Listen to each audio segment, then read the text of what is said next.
કરશે 100% એમ. કેમ કે આ લોકો રાજકારણી તમારું કઈ સાંભળવાના નથી.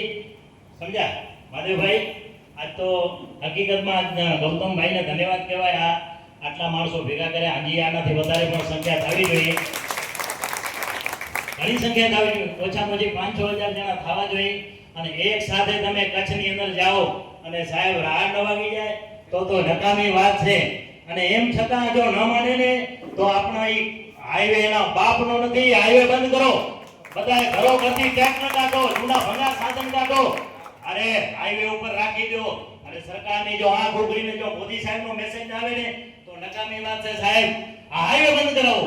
હકીકતમાં હું ગૌતમભાઈ એમ કહું છું, હાઈવે ઉપરના કેસર 100% થશે.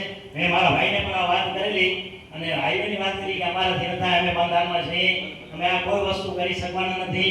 અમને આ બધા લોકો નડે છે અને અમે રોજ ડેઈલી સર્વિસ હાજર થાય છે. સવારના 7 વાગે એ લોકોને ડેઈલી સર્વિસ ભચાઉ પોલીસ ચોકી, સામખિયાળી પોલીસ ચોકીમાં લઈ જાય છે આ લોકો. એટલે આપણે કાંઈ કરી શકવાનું નથી. અને એમની એમ ફરજ છે કે અમારે ગમે એમ કરીને હાજર થવું પડે છે અને કાંઈ કરી શકતા નથી. થોડા દિવસ પહેલા તમને ખબર હોય તો ભગુભાઈ ઉપર જ્યારે આ લોકોએ દમન ગુજર્યા ત્યારે મારા ભાઈના ઉપર પડેલા અને ખંભામાં ધોકો વાગેલો. આજે અમે કોઈના બાપની બહાર નથી ખાઈ એવા રાતોરાત ઉપાય નહીં, પણ અમારે ફરજમાં આવે છે આપણે કિસાન માટે ગમે કરવું પડે. એટલે આ લોકો ઉશ્કેરવાની કોશિશ કરે છે, બીજું કાંઈ નહીં.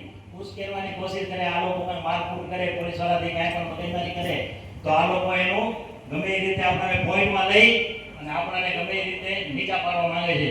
પણ આ કહેવાનું મતલબ અમે તો ઘણી જગ્યાએ અમારે ચાલુ છે ભદ્રભાઈ મારા ભાઈની, અને આપણે કોઈ દિવસ આજથી સુધી કોઈ વસ્તુની કાંઈ માંગણી પણ નથી કરી. જેમ બને એમ અમે ખેડૂતના હાથમાં અમે લડશું ગમે ત્યાં.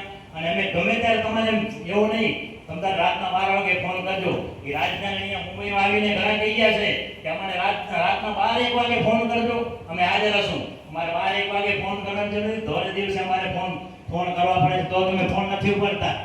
કહેવાનો મતલબ એમ મારે બોલો ઘણું છે, પણ આપણે ઘણું 8 વાગ્યાનો ટાઈમ થઈ ગયો છે. જય જવાન જય કિસાન. મિત્રો કાંઈ બોલાઈ ગયો હોય તો માફ કરજો. જય કિસાન.